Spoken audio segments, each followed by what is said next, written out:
Bonjour à tous, j'espère que vous allez bien. Je suis ravie de vous retrouver pour cette nouvelle vidéo.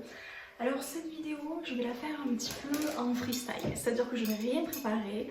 Simplement, j'avais envie de vous parler d'un sujet qui est pour moi très important parce que j'en entends beaucoup parler ces derniers temps et je pense que c'est important de venir un petit peu casser toutes les croyances, toutes les idées préconçues qu'on peut se faire de certaines choses. Et alors, pourquoi, comment, je ne sais pas, mais j'avoue que vous le savez, quand j'ai quelque chose à dire, je le dis.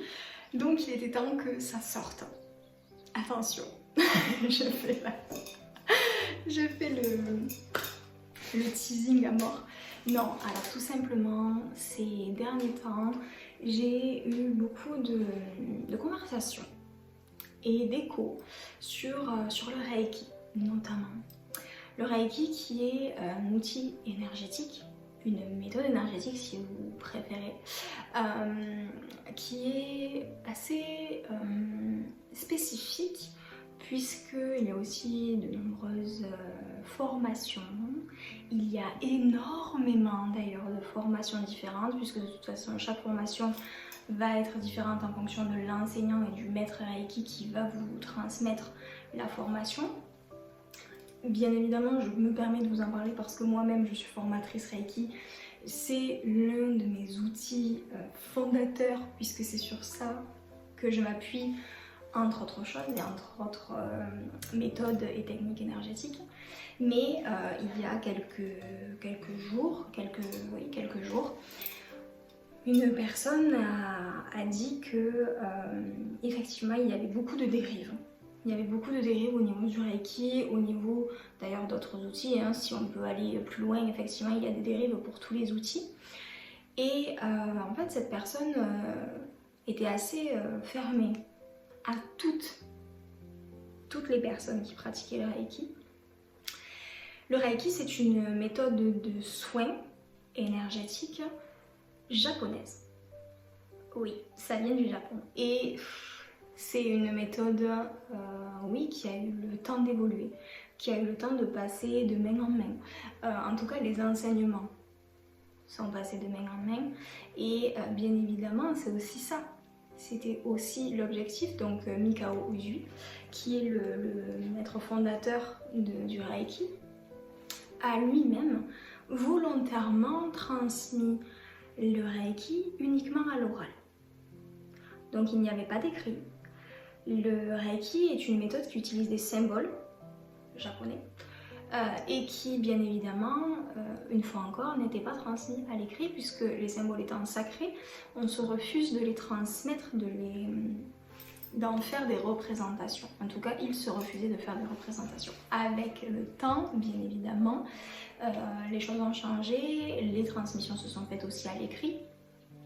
Et bien, forcément, dès le départ, quand on partage et quand on initie d'autres élèves à cette méthode de soins, forcément, les gens, eh bien, on en faisait aussi avec le temps notre propre interprétation parce que forcément, avec notre vision, avec notre vécu, avec notre expérience, avec notre vision des choses, eh bien, on ne transmettait pas du tout le Reiki de la même manière. Bien sûr, mais le Reiki reste le Reiki. Et quand cette personne a dit oui, il y a énormément de dérives avec le Reiki, donc il ne faut pas utiliser le Reiki c'est à bannir, eh bien moi je sors de mes gonds. Oui, je sors de mes gonds parce que pour moi le Reiki, au-delà d'être une méthode de soins, c'est un style de vie, c'est une nouvelle façon de voir la vie, c'est une nouvelle façon de voir les choses, d'appréhender aussi donc nos émotions, qui nous sommes, notre comportement avec les autres. Et en fait, le Reiki, c'est une philosophie de vie. Et ça se change pas. Les 5 principes Reiki ne changent pas. Bien qu'on peut s'en faire avec le temps, avec les années, une vision particulière, une définition particulière, parce que forcément, les mots ne vont pas résonner de la même manière pour chacun.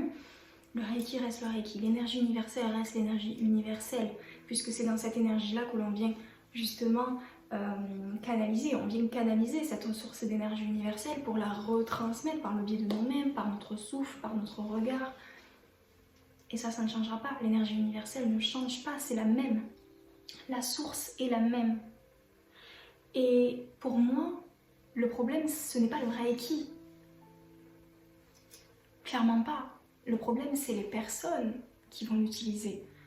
L'intention que ces personnes vont mettre dans leurs soins et dans leur transmission aussi. Parce qu'une fois que l'on devient maître Reiki, donc au 4e niveau, on a la possibilité d'initier d'autres personnes à l'énergie.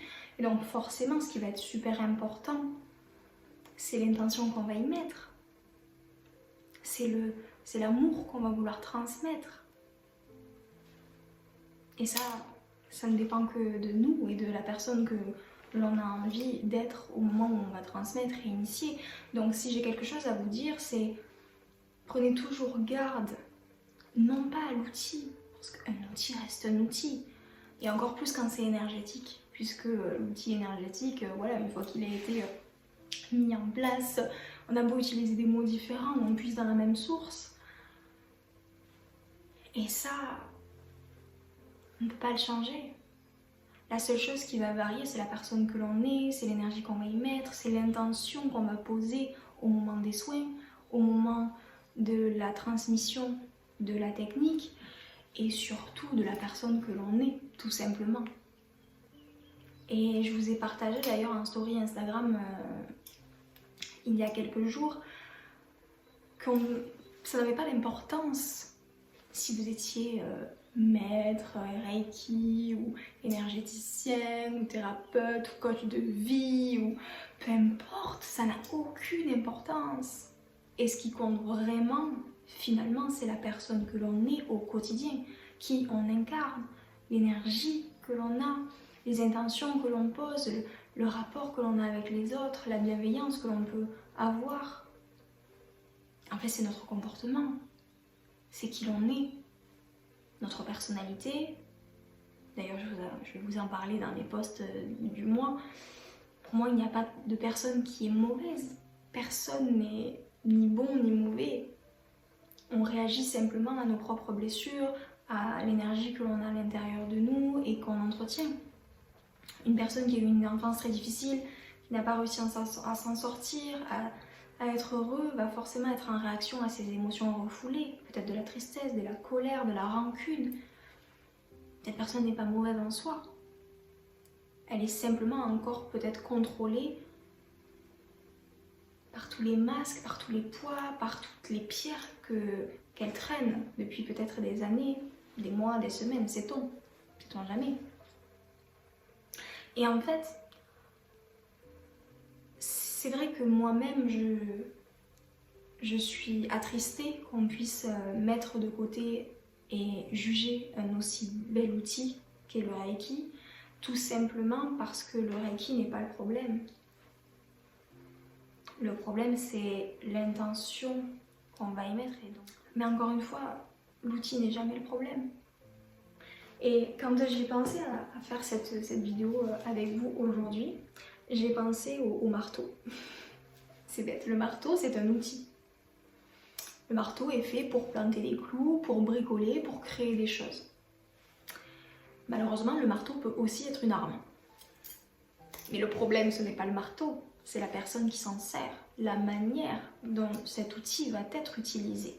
Donc, pour vraiment faire une vidéo assez courte, pour pouvoir vous en parler simplement, de vous partager ce que je ressens moi à ce moment-là, c'est que oui, je me suis sentie attristée quand on a critiqué l'outil qui est le Reiki, parce que c'est pour moi un outil riche.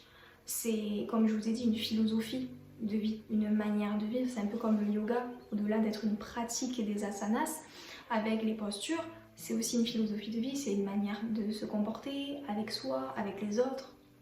C'est un outil merveilleux pour aussi accueillir nos émotions, les libérer, et c'est ok. Et encore une fois, il y a eu des dérives. Qu'importe l'outil, vous pouvez aller questionner et regarder tous les outils, ils ont tous été à un moment donné utilisés dans des circonstances qui n'étaient pas propices en fait, tout simplement. Donc si je peux vous apporter cette vision-là des choses, c'est simplement ne vous méfiez pas toujours de l'outil. L'outil est rarement le problème. Le problème, c'est la personne à qui on va faire confiance. Et donc, si j'ai quelque chose aussi à vous dire aujourd'hui, c'est faites-vous confiance au moment où vous choisissez les personnes en qui vous allez poser et donner votre confiance. Ce qu'elle dégage, son énergie, ses mots, ses paroles, la bienveillance peut-être, ou pas, qu'elle va mobiliser dans ses relations sociales, ou avec elle-même aussi. Ça va être vraiment de vous faire confiance énergétiquement finalement avec la personne avec qui vous allez rentrer en connexion. Et vous demandez simplement, ok, est-ce que je peux lui faire confiance? Est-ce que c'est avec elle que j'ai envie d'avancer? C'est avec elle que j'ai envie de partager et d'avancer sur ce chemin? Puisque là pour le coup on parle de thérapie énergétique. Et l'idée c'est ça, c'est que vous allez avancer sur un chemin où vous aussi vous devez vous sentir suffisamment à l'aise pour vous permettre d'être vulnérable. Donc voilà, c'est tout. C'est tout ce que je voulais vous partager aujourd'hui. Et donc pour un bref petit débrief, c'est de ne pas faire l'amalgame entre l'outil et les dérives qui en ont été faites. Le problème n'est jamais l'outil, c'est toujours la manière dont on s'en sert, l'intention que l'on y met quand on l'utilise, et de vous faire confiance sur le choix des personnes qui vont vous accompagner, parce que c'est vraiment aussi par leur biais à eux que vous allez recevoir l'énergie ou toute autre chose, hein. C'est valable pour tout dans la vie, hein. C'est toujours pareil. Vous n'allez pas donner un marteau à un serial killer, on est d'accord. En tout cas, je ne vous le conseille pas. Mais voilà, faites-vous confiance. Faites-vous confiance, tournez-vous vers les personnes qui vous appellent, ou vous ne savez pas vraiment pourquoi, mais vous vous sentez appelé. Donc voilà, c'était tout simplement ce que j'avais envie de vous partager. Faites-vous confiance et accordez-vous aussi le droit de changer d'avis. Mais n'oubliez pas, l'outil n'est jamais le souci. Souvent, c'est simplement que c'est peut-être pas la bonne personne ou pas le bon moment. Donc faites-vous confiance et vous verrez que tout se fera naturellement. Voilà, je vous embrasse et je vous dis à très bientôt. N'hésitez pas d'ailleurs à rejoindre ma chaîne YouTube si vous avez envie. Et bien évidemment, si vous voulez me rejoindre aussi sur Instagram, c'est là où je suis la plus active. Donc je vous fais des bisous, je vous dis à très bientôt pour une prochaine vidéo.